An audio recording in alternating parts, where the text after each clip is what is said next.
Good afternoon, everyone. Welcome to today's webinar entitled Globalization of Data, a Worldwide Lens on Privacy and Cybersecurity.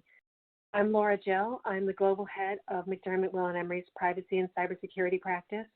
And I'm based, normally at least, in our DC office. Right now I'm based in my home, just outside of DC, as I think many of you are based in your homes. With me today are my terrific colleagues, Romain Perret and Ashley Winton. Romain joins us from Paris, and Ashley is based in London, and both are highly accomplished data privacy lawyers recognized for their expertise on UK, EU, and international privacy matters. To start with just a quick administrative note, if you're requesting CLE credit for any jurisdiction, you must participate for the entire program and complete your program evaluation. When completing the evaluation, please be sure to include your bar number and jurisdiction. If you're requesting CLE credit in New York, please listen at the end of our presentation. We'll give you the secret credit code that's necessary to obtain CLE credit. Be sure to get the code and enter it into your evaluation in order to get your credit. If you have questions, please type them into the Q&A function on the webinar toolbar. We will do our best to answer your questions during the webinar, but we have a pretty full program today. If we can't get to your question, we will be happy to answer it via email after the program. A recording of the webinar and the program slides will be distributed within a day as well. And with that, let's launch into the program. So here's the roadmap for our discussion. First, we're going to talk about the glowing global compliance challenge of the increasingly complex web of privacy and data security regulations around the globe. We'll turn then to key dates on the horizon, legal and regulatory enforcement milestones that are coming up around the world. And then finally, if we have time, we will have a little brief kind of crystal ball discussion as to what we think the impact on global privacy enforcement will be from the current public health emergency from COVID-19. So with that, kind of launch into the program.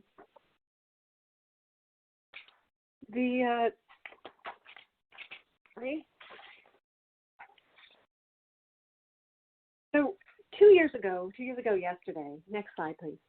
Sorry, I think I've gotten off on slides a bit somehow. 2 years ago yesterday, GDPR took effect.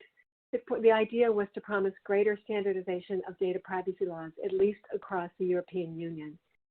But since that happened, GDPR had a very influential effect around the globe and triggered global privacy regulation in many different countries, some of which looks very much like GDPR and some of which doesn't, as each country sort of finds its own cultural or practical approaches. They may share some concepts, but then go in different directions on others, which means it's incredibly complex for multinational and global corporations to try to comply with all these laws. There are a whole new bunch of laws that have taken effect even just in 2019 and 2020. Here's a couple examples. Uzbekistan, who knew, had a new privacy law last October. Thailand takes effect, well, now it's delayed, but it was supposed to take effect tomorrow. Cayman Islands was effective last September, Serbia in August, Panama coming up. The U.S., as you know, we'll talk about later, has had a lot of activity on the state level, but New York has a new data security and privacy law that took effect in March. So you're seeing increased, regulations coming into force around the globe at a really remarkable frequency. It's very difficult to keep pace with.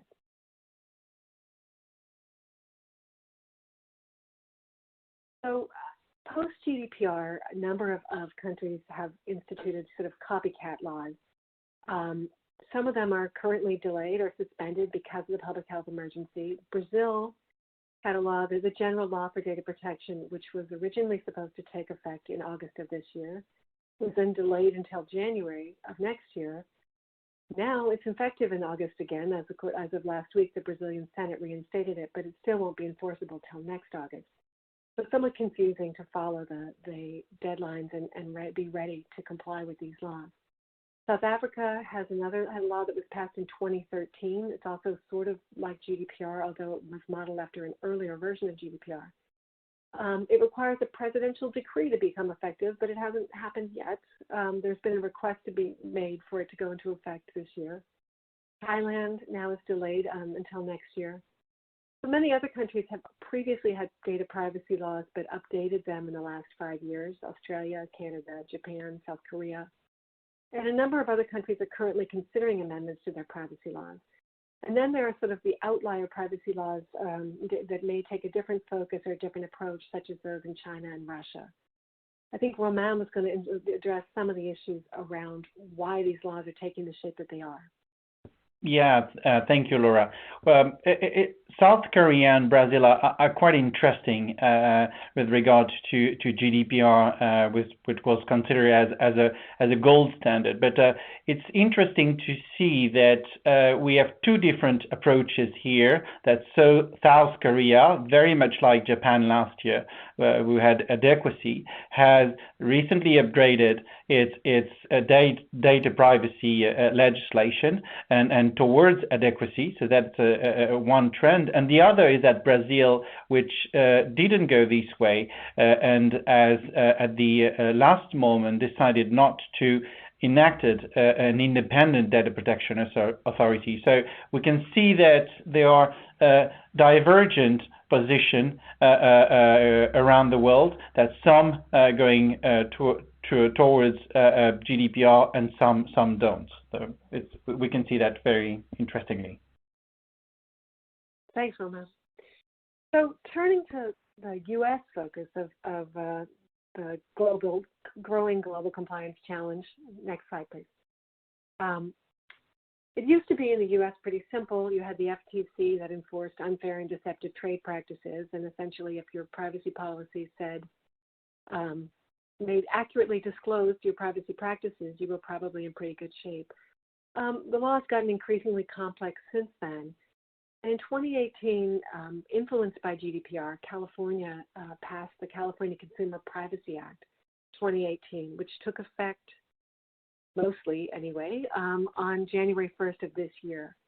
That in turn, combined with GDPR, has spurred kind of a rush of interest in state-level comprehensive privacy laws in the U.S.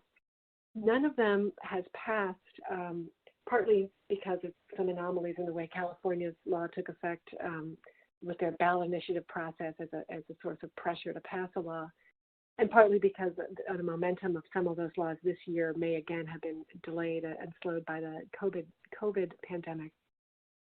But you saw, in the last 2 years, a significant number of state copycat privacy bills that had some aspects of the CCPA or the GDPR or some other comprehensive approaches to privacy. Each of these laws listed here, Nevada did pass a very limited internet-based privacy law about sales of personal data. But each of these laws takes a slightly different approach, or it's legislation, I should say, none of it's been passed, to consumer privacy. But that's even just in the U.S. alone, and it's expected that will continue once the current emergency sort of subsides, and that other states may also join the mix. Ashley, you want to discuss the compliance, and Ashley Romain on the European side? Sure. Well, as you know, I am really interested in international data transfers, and we have this tremendous, exciting event coming, July 16. The rather infamous Max Schrems, as you will know, has a second court case in Europe. The first invalidated safe harbor, as we all know. This second one is attacking the Irish Data Protection Commissioner's approach to people's replacement for that, so standard contractual clauses and privacy shield. And we're going to get the judgment on July 16. It's going to be tremendous. Now, we have had, in the European way in this court, the Attorney General produces a non-binding legal opinion about what his views are, and we've got that already. And I'll ask Romain to join me on this, but it gives some really useful insights as to what could happen on July 16, and they include, I think, a lot more work for us, Romain. What do you think? Well, the key element here, and what's raised, what I addressed the Advocate General, is that it's all about how standard contractual clauses are effective, and data controllers can no longer just enter into the SCCs and transfer the data and don't care afterwards. They need to pay a strong attention to it, and it seems that with GDPR accountability, so the need for data controllers to assess whether or not the standard contractual clauses can be enforced in the third country, that would be a key element here. But it requires quite a long assessment to be sure of that. In one of the countries like Australia, like Canada, it could work well, but with other outliner, as Laura mentioned earlier, that could be more difficult to say. So now we know that the Slovenian and Danish data protection authorities are preparing their own versions of the SCCs, and we know that a new version is going to be published by the European Commission, and we suspect that is in Q3. So the $24,000 question is this: if the European Court invalidates the current versions of the SCCs, we will have to immediately, all of us, replace all of those standard contractual clauses that we've got in place with these new versions that the European Commission have ready to be published. It'll be a terrible bit of admin for us all to do. So, Roman, do you think the court on July 16 will invalidate the SCCs, yes or no? I am not so sure. I think they will not invalidate the... good news, good news. So, next slide. So why I'm interested in data transfer is, of course, as Laura has said, the law does differ for privacy between different countries, and not just the law. The practices, the technology available in different territories, cultural factors, and also perhaps more importantly, whether there's a private right to action, and indeed whether people, data subjects, can have access to courts to bring privacy claims. Much more prevalent in the UK than in France and other places, perhaps. We'll talk about that later. But the last reason is the reason for these differences will impact you in three ways. One, for that international transfer piece, as Roman says, we now have to do risk assessments. So all these things will form part of your risk assessment. Secondly, if you've been preparing those rather fun intergroup agreements to allow data to be transferred around your group seamlessly, there's often a schedule which details the rules of the road for transfer to certain jurisdictions. All these developments need to be reflected in that schedule. And so it's really worth keeping that schedule of local law requirements up to date. And thirdly, probably most important, it affects your global compliance posture. Next slide. So traditionally, there's been a couple of different ways to do global compliance, and I suspect Roman and my experience is different from Laura's in the States. Roman and I, we've had a very much kind of a European-driven approach over the last 20 years, and we've seen lots of different methods. Some people have taken a kind of a European-centric, we'll follow the GDPR, that'll do. Other people have said, no, the GDPR is crazy, we want to take a kind of a uniform, sensible middle ground rule and deal with problem countries, and all these different approaches. Or some people even say, well, let's find out all the rules and we will apply all the rules everywhere. And that's kind of the highest common denominator. So you're certainly the most accurate, but you've got the least movement and freedom to do business.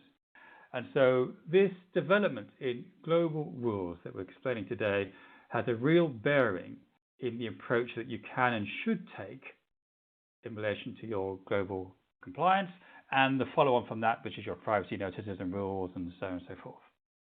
Part of that, of course, is cybersecurity and breach notification. Laura, what can you tell us about that? Next slide. Thanks, Ashley. So one of the privacy practices are ones that a company affirmatively undertakes are one set of challenges on for global corporations. But data security and data breach notification obligations are also an increasing challenge for multinationals.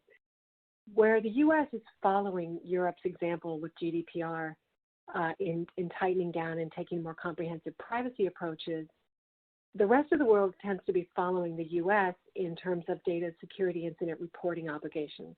Until recently, there really weren't many laws around the world that required that data breaches and other security incidents be notified to either regulators or affected individuals. That has changed. The rest of the world has now followed the U.S. There are over 45 jurisdictions worldwide that now have data breach reporting obligations. Those obligations often have much shorter timelines than were traditionally the case in the U.S. The U.S. has laws that require things like 30 days or 60 days to notify regulators. GDPR in Europe put in a 72-hour notification obligation, and that's become quite common around the world. Some countries helpfully have an immediate notification obligation, which can be challenging if you're investigating a security incident, dealing with reporting in multiple languages and multiple time zones. So really, if you're a company, a global or multinational company holding data, personal data of individuals around the globe, and you have a significant data security event, you can have a really complicated notification obligation. Next slide, please. There are significant variations in the data security notification schemes across jurisdictions. There are the calculus as to what has to be reported is, is really complicated because these laws are drafted often, trying to capture the current state of technology, the current state of the threat landscape. And then the bad actors, the cyber attackers, change their tactics, and it's the new attacks have to fit somehow in a legally defined definition that maybe didn't contemplate them even a few years ago. They don't take into, a lot of them don't take into account, at least not explicitly, things like increasingly common security incidents like ransomware attacks. This year, we're now seeing ransomware combined with data breach incidents, which makes even just understanding what was impacted. Certainly, if systems are impacted around the globe, understanding the nature of the impact and whether it's reportable can be really quite a challenge. The jurisdiction by jurisdiction analysis for a single incident requires consideration of other factors for companies, like your compliance posture. Are you currently in compliance with the laws? Do you have a GDPR compliant privacy policy posted? And if not, if you notify a European supervisory authority, will you be in bigger trouble for your privacy practices than just for your data security practices? All of those issues, have to be considered. How active the regulator is in enforcement. And then, there are often local laws in many jurisdictions that address special notification obligations on an industry-wide basis, such as telecoms or financial services. The other question really is the extraterritorial applicability of these laws. Some laws speak to any incident that impacts the personal data of their citizens or their data subjects. Others look at the incidents which impact systems which are physically located in their countries, or they look at the establishment of the organization having any kind of physical establishment. So it's just the reporting analysis there can be really complex, and the time zones, the time frames, for reporting can be quite short. Next slide, please.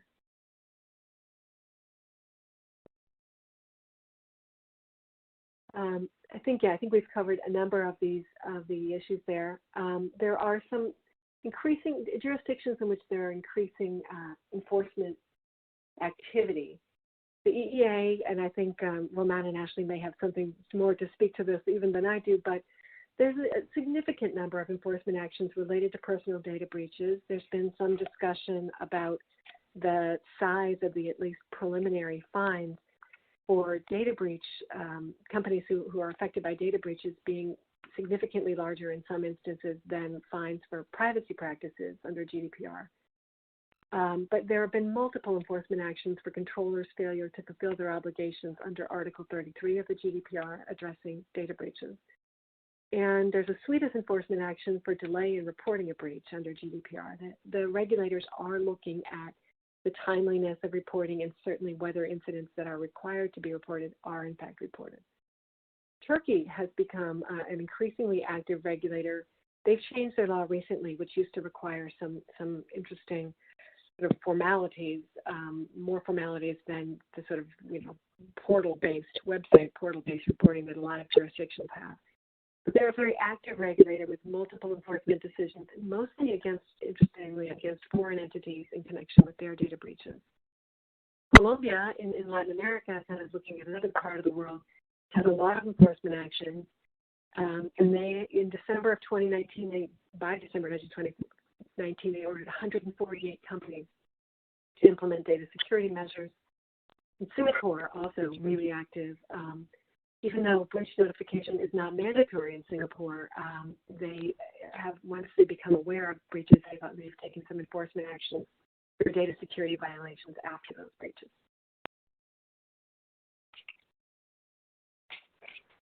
Next slide, please.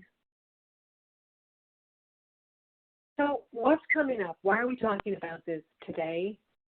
There's a lot going on, as we've said, just in terms of new laws coming out, but you're also looking at potentially both new laws and new milestones towards enforcement action. Those of you in the United States are undoubtedly aware that enforcement, this slide says CCPA takes effect. It's really not quite true. It took effect in the California Consumer Privacy Act. It took effect in January of this year, but enforcement by the California AG is due to start July 1st, so just a little over a month from now. The California AG has said that they are not going to delay enforcement despite the shutdown in the state and around the world for COVID-19.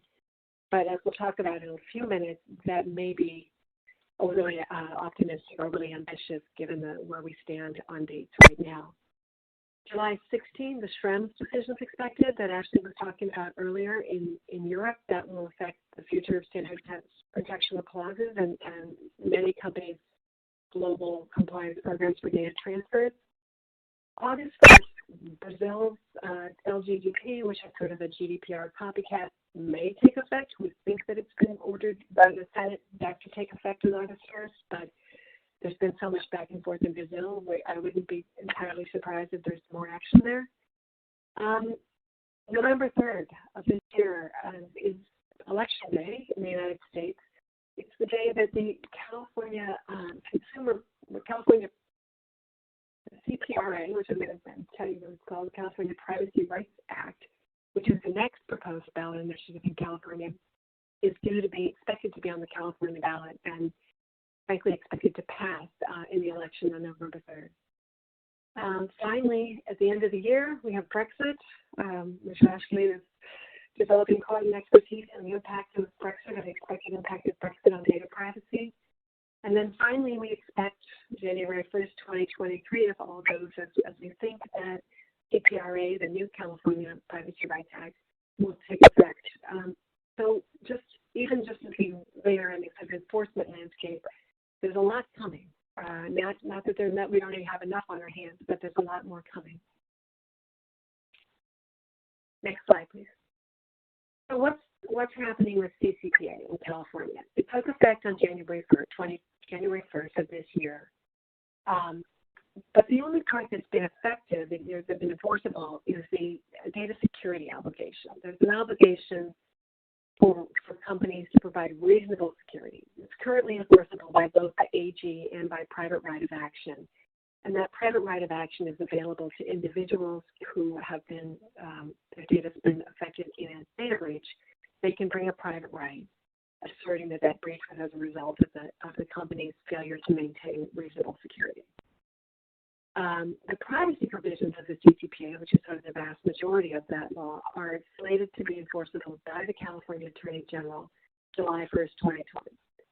They say it's going to happen, but if the regulations have not been approved by the Office of Administrative Law in California by May 31st, which is the end of this week, they can't take effect on January 1st. Their likely date would then, their effective date would likely slip to October 1st. So although there are all sorts of substantive provisions that are still up in the air under CCPA, because we haven't even seen what are purported to be final regulations yet. So no one's entirely sure exactly what the final law is going to say. But even if we knew what it was going to say, we don't know when it will really be enforceable.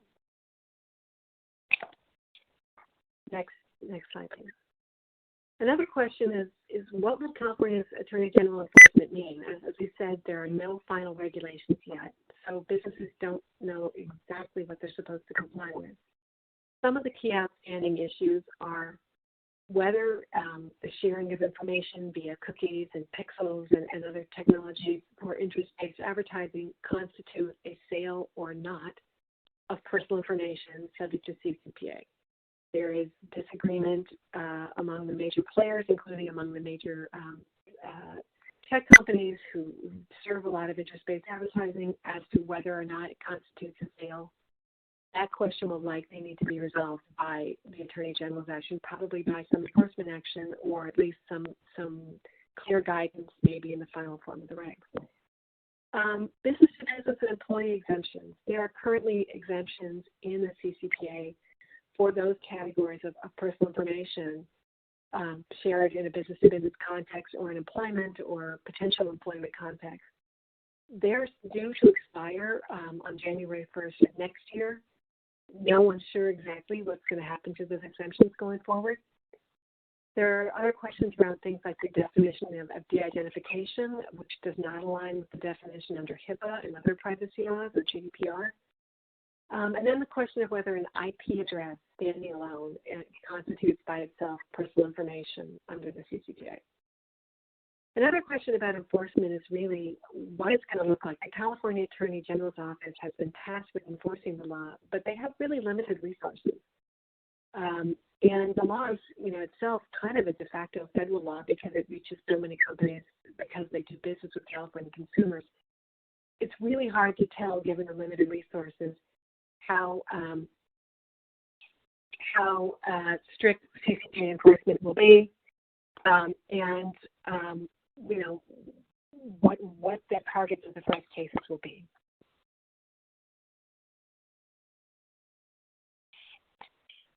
There's also been the first wave of CCPA litigation, with litigants trying to take advantage of this private right of action in a fairly aggressive way, actually. Many of the cases do not appear to allege anything to do with reasonable security, or if they do allege failures in reasonable security, it's somewhat convoluted claim. It's not really clear necessarily exactly what provision of CCPA they're asserting rights under.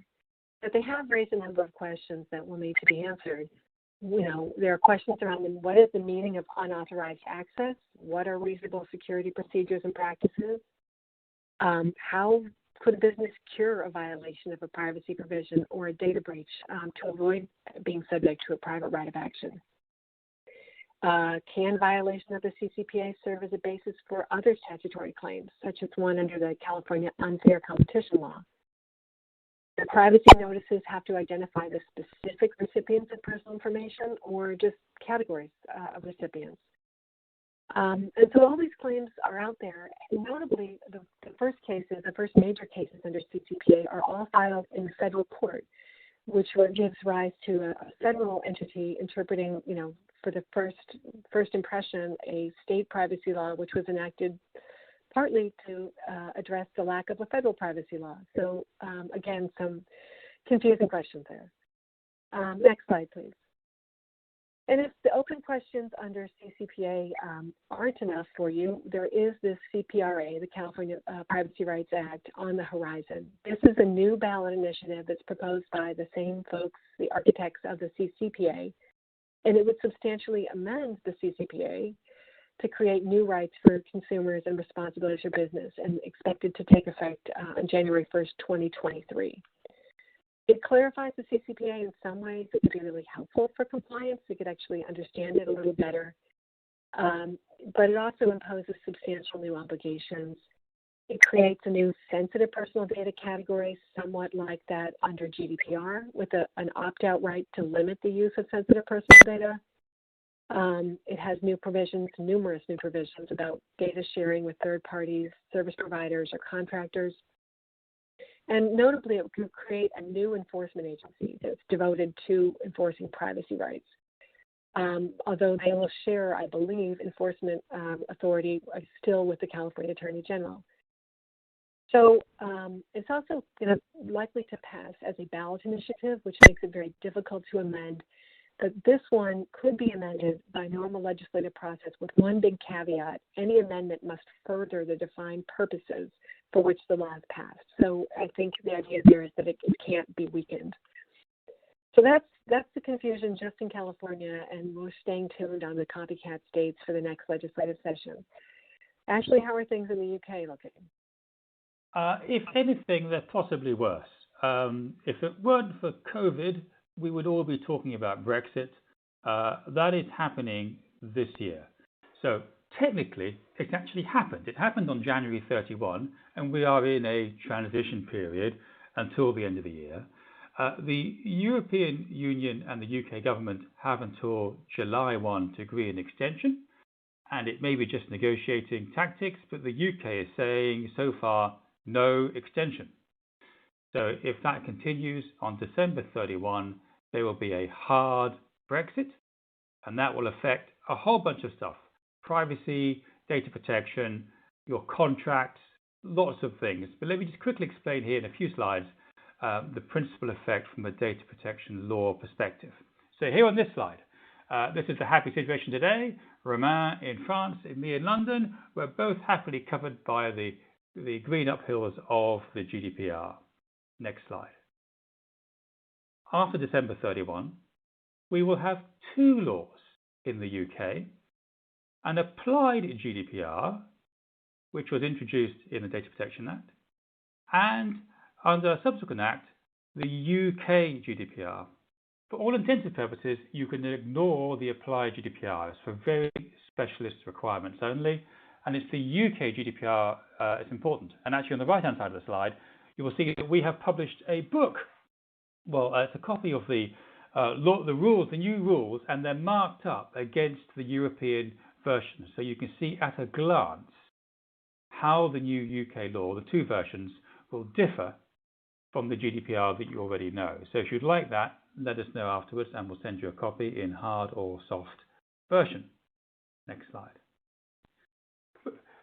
There is a gotcha, though. In the Withdrawal Act, it says that if a UK company has European data which it collected before December 31, then that data must be governed, looked after, in accordance with the GDPR. So what happens if your company has got customers in Europe? Next slide. Well, as we know, the GDPR has extraterritorial effect, i.e. it applies to companies outside of Europe. I will be outside of Europe after December 31, and therefore if I have customers or I monitor individuals in Europe, for that activity, I'm going to have to comply with the GDPR. So now I have three sets of rules to comply with, in addition to e-privacy and other sorts of rules. So it's certainly going to become much more complicated. One further thing, as many of you know, there are rules as to European privacy. That's distinct from data protection, and it's widely thought that the laws for privacy in the UK will be watered down as against the version that Romain enjoys in Europe, and that could have a bearing on lots of these cases, the Schrems case and other cases, because they in part rely upon the right on privacy. There's also a big effect on data transfers. Next slide. So there's two ways of looking at it. From the UK perspective, things are really easy. The ICO has basically said, oh, whatever works in Europe is going to work from the UK after December 31. So we can send information to Japan under the Japan adequacy. We can use the European standard version of standard contractual clauses. We can send data to the US under Privacy Shield. We can use the BCRs. All the things that we can do today that's formally under European approval is going to be good enough under UK law. So that's great from those of us in the UK. The problem is the reverse, getting data from Europe into the UK. Next slide. And so here we are. Romain, in his business there, needs to send me data, And now he needs to satisfy the rules governing the export of personal data from Europe. Remember, I am no longer in Europe now. And so he and everyone else in Europe will need to use BCRs or standard contractual clauses or other methods, derogations in the GDPR, to allow that transfer. Lots of data moves from Europe to the UK, and so all that data needs to be mapped, and you need to put in place standard contractual clauses, or the new version, of them when it comes out in Q3, put that in place before December 31. Next slide. Roman, how will enforcement work across Europe? Well, enforcement across jurisdiction is a key question, as Laura mentioned earlier for the US, and I'll talk about it now in the EU. What's important to have in mind is that GDPR has been sold as a kind of fully harmonized package across EU member states, but in reality, that is not the case at all. There are some divergences in national legislation, so there is a kind of a risk from shopping. Some national data protection authority have different priorities. Some focus their attention on transparency, some others on security, or a third on accountability. And another layer of complexity stems from the existence of additional privacy legislation, such as e-privacy. I'm going to talk about it later on. We can see different approaches in, for example, some class action. Ashley will talk about it later, and some on DPOs, which will be my next comment. My next slide, please. It's interesting to consider the Belgian decision on DPOs. It's very recent, by the end of April. The Belgian Data Protection Authority fined Proximus SA, which is the largest Belgian telecommunication company.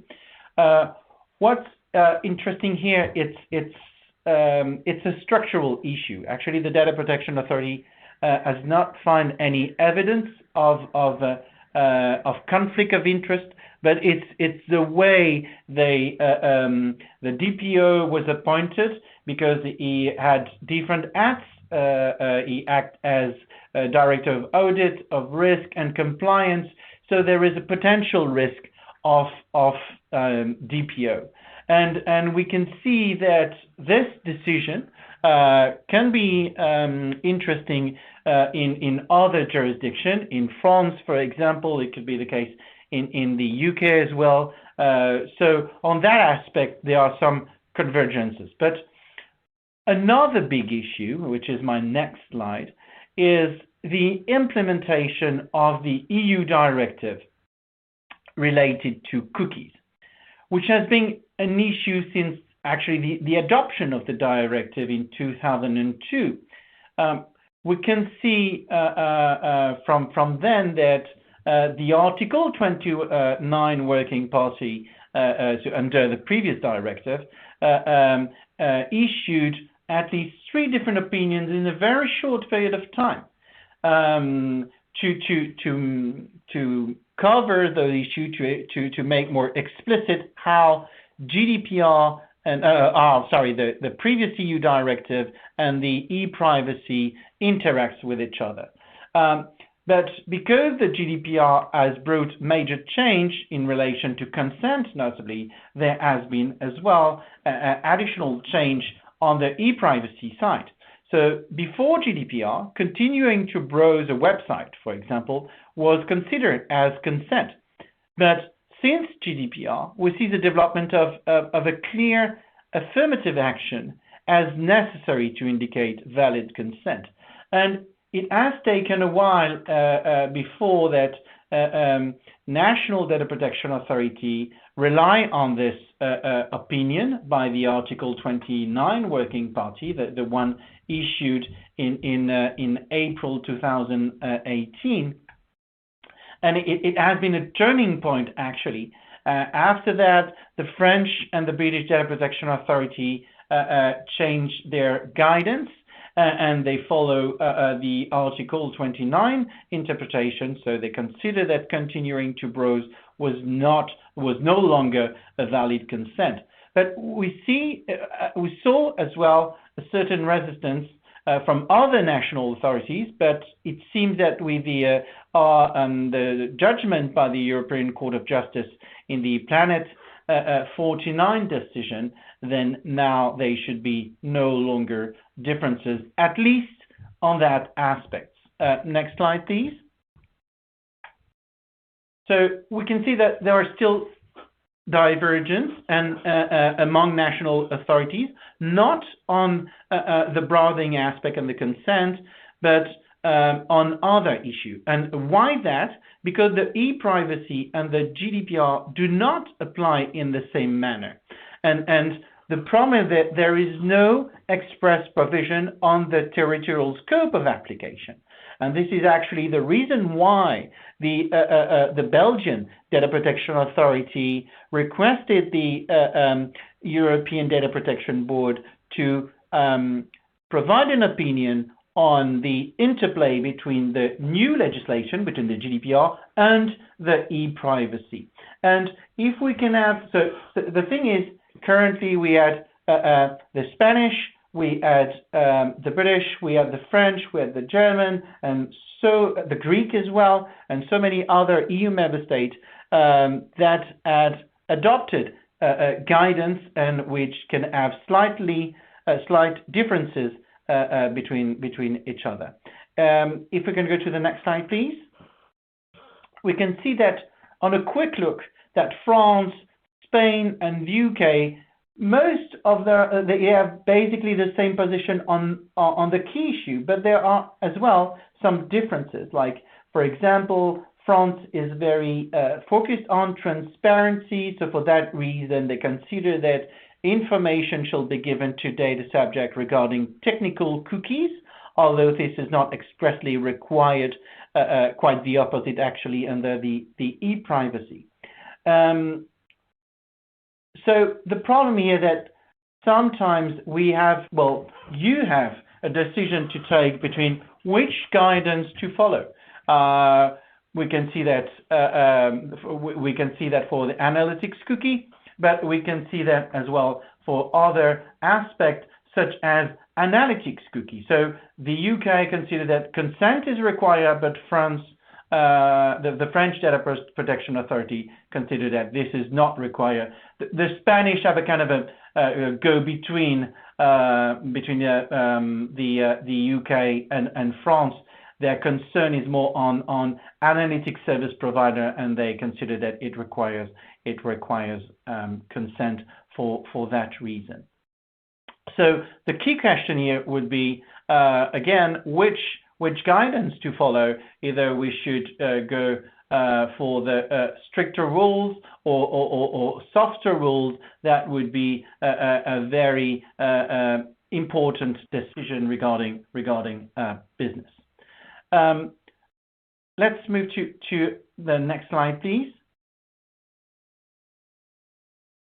That slide just provides an analysis of major sanctions and give us a good snapshot on the different focus points of each national data protection authorities. So, for example, the French Data Protection Authority had a strong focus on transparency. It's quite interesting to see that all EU data protection authority for the moment, including UK, has not had a strong focus on security. It's about to change if the ICO, as expected, will find the data protection, the British Airways and Marriott about 2,000 million euros and 100 million euros as well. So we can see that, interestingly, security for the moment is still not the most important aspect. Transparency is, because the most important sanction was on those transparency issue. So if you can go to the next slide here, please. So here we have a graph. We have just two examples on the French example that we moved up to the 50 million fine on Google, and then now the level of sanction is more limited, up to 400,000 euros or about 500,000 euro. I'm aware that there might be a very important case in the next few weeks on a major tech company, which should we could expect that the level of sanction goes back to quite a high sanction. And to the next slide, please. But in comparison to France, what we could see that usually in Germany, for example, the level of sanction was pretty low, and then they went up to 14.5 million euros against Deutsche Wohnen, and in relation to the fundamental principle, Article 5 of the GDPR, notably. So again, we can see that there is very important trends that data protection authorities are quite convergent, at least in the level of sanction, which are increasingly getting higher. And now that we talk about the enforcement, Ashley is going to talk about the class action issues. So as another trend, I mean, surely as you get these actions by the regulators, you're getting class actions following on from those cases. And so we're going to, it's already a trend. We defended one of the biggest privacy class actions in the UK, the Consulting Association class action some years ago. We're seeing cases against a lot of well-known companies, and every time we get one of these big breaches reports, we're going to see another class action, particularly prevalent, as you can see from the slide, in the UK. Why so? Well, the GDPR is set up for class actions. No financial loss is required to bring the case. You just need distress or loss of control over your personal data. There's a reversal of the burden of proof in the GDPR. So you've lost unless you can prove you were in compliance. There's joint and several liability between you and your suppliers that process that same data. And lastly, GDPR has introduced a system where not-for-profits can bring these class action claims, and we're seeing that in practice. So really fertile ground for more class actions later this year and next. Lastly, let's have a chat about COVID. Laura. Well, I think we've all been having a lot of chats about COVID over the last few months. But one of the issues that's been very interesting from the privacy's perspective, you know, we've spent the last couple of years since, you know, before GDPR took effect, talking about global trends and local trends towards stricter enforcement of data privacy and how really very important data privacy is, particularly for things like sensitive categories of data, including health information. And then, you know, surprisingly, quite rapidly, and surprise to many people, we were suddenly subject to the global pandemic, which caused a reevaluation, has caused a reevaluation among some regulators and among individuals themselves as to what the trade-offs are between, you know, data privacy, personal privacy, and public health. So, you know, there have been around the world, and I'll let Romana and Ashley talk a little bit about what they've seen in Europe and in the UK.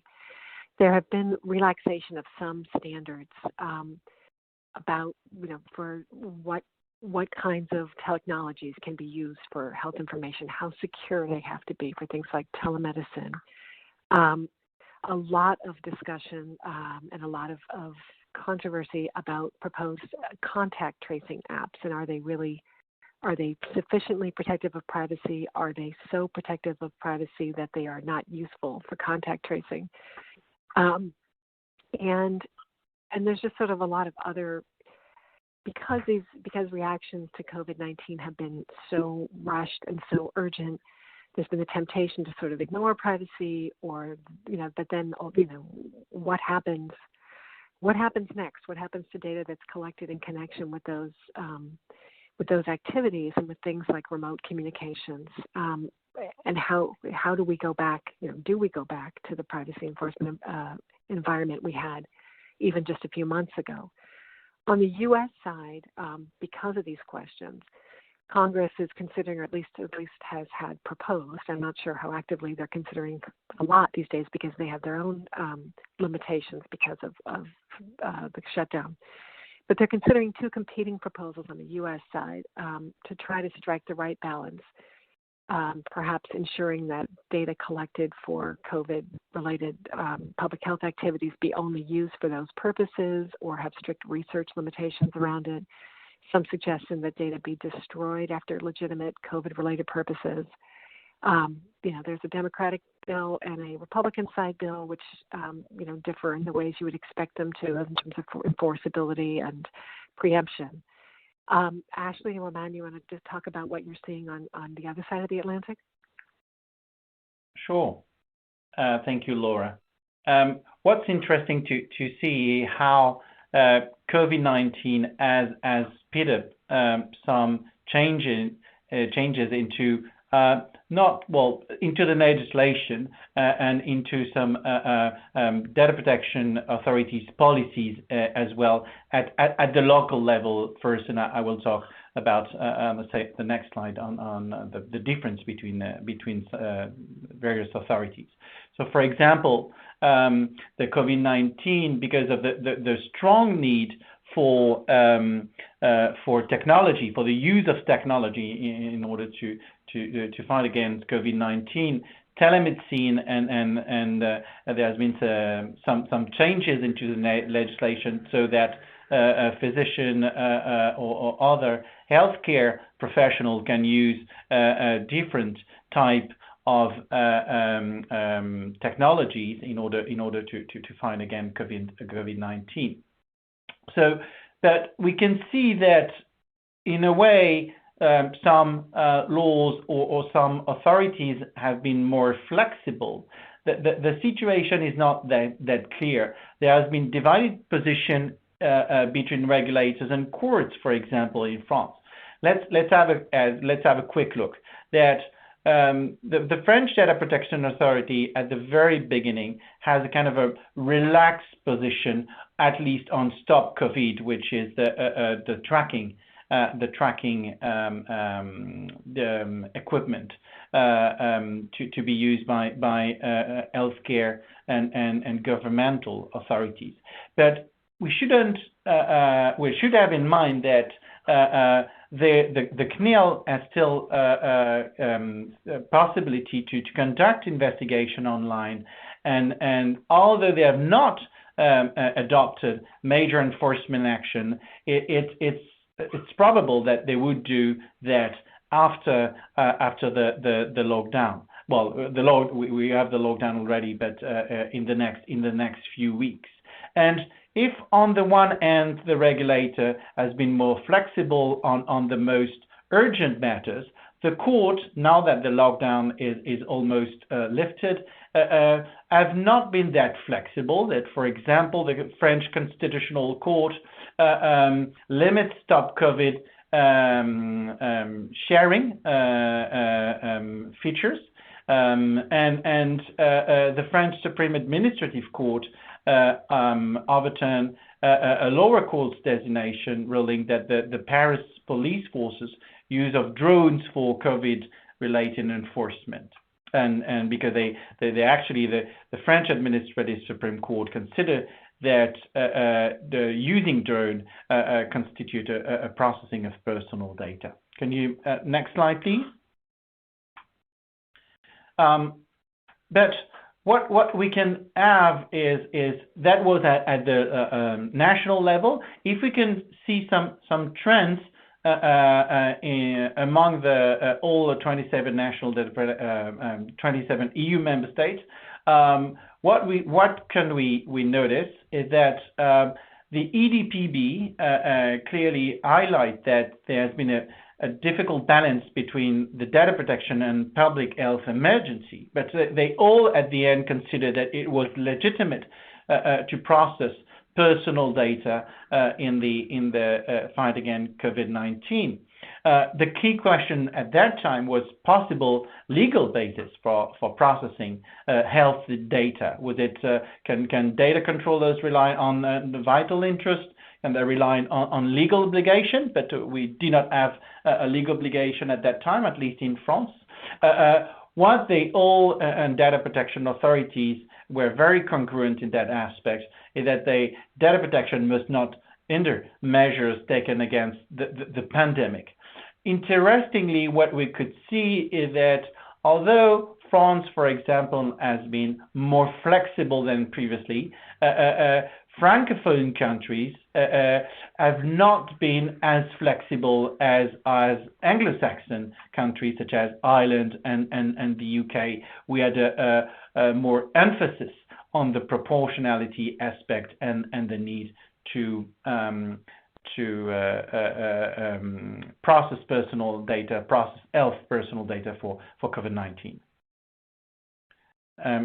Ashley, next question. So, yeah, the UK, we're in a terrible trouble. The UK government really wants contact tracing apps to work to help the UK. And as you know, they've not adopted the Apple Google solution, and they are facing a barrel load of criticism with this centralized database they're adopting, and the data protection impact assessment that's been drafted is being ripped apart, a new law has been suggested. So that is an ongoing story. And I think there's some frustration with privacy laws, not least the even despite the useful statements made by the ICO. But what should we all do about COVID and the change in law presently? Let's look at this next slide.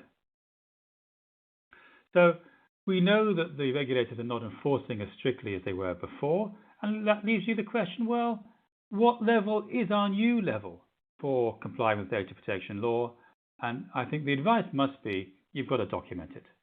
And it's a good time to brush off a CPRA impact assessment and to determine what that level of compliance is for your business in this environment. Because so you can enjoy as best you can that relaxation. How long will it last? No one knows. But we do know that when the relaxation comes to an end, the regulator is going to expect that all the areas where you enjoyed that relaxation have got to go back to up to 100% compliance or whatever your deemed level of compliance may be. And so therefore, we really recommend that you document areas where you have relaxed areas of compliance so you know where to go back to. Now, one gotcha or red flag, all very good, learning that the regulators are going to be enforcing less on privacy. That does not defend you in litigation. And so if you have litigation against you, that relaxed standard is no defense. So do be careful if you think your area of processing could end up being litigious. And finally, it's not just privacy. Cybersecurity is rocketing through the roof, as you've seen in the press or may have suffered yourself. And with our remote working, really now the best time to make sure that you're on top of all those remote working practices, incident response, and other good stuff you need to keep the hackers and the unfortunate incidents at bay during this critical period. Thank you. Laura. And just one final thought.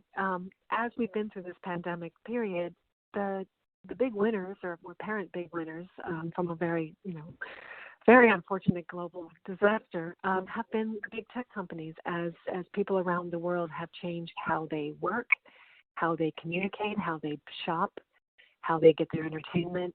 Much of that is through big technology.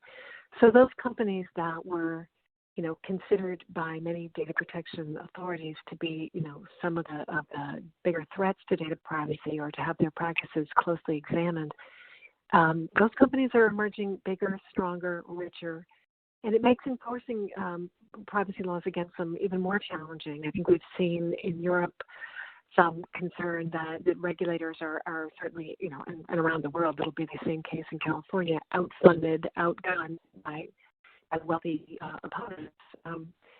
and that will certainly be, even more so the case after COVID ends. So, very interesting time to watch. We have reached the end of our hour. Thank you very much for joining us. For those of you who requested CLE credit in the state of New York, the credit code for the webinar is BLUE, like the color, BLUE 26. Please be sure to enter the code when completing your evaluation. Without the code, you won't be able to receive CLE credit in New York. We'd also love it if you guys would complete the program evaluation. We welcome and encourage your thoughts and feedback on the webcast today and your ideas for future webcasts. Thanks to Ashley and Lamont, and thanks to all of you for attending.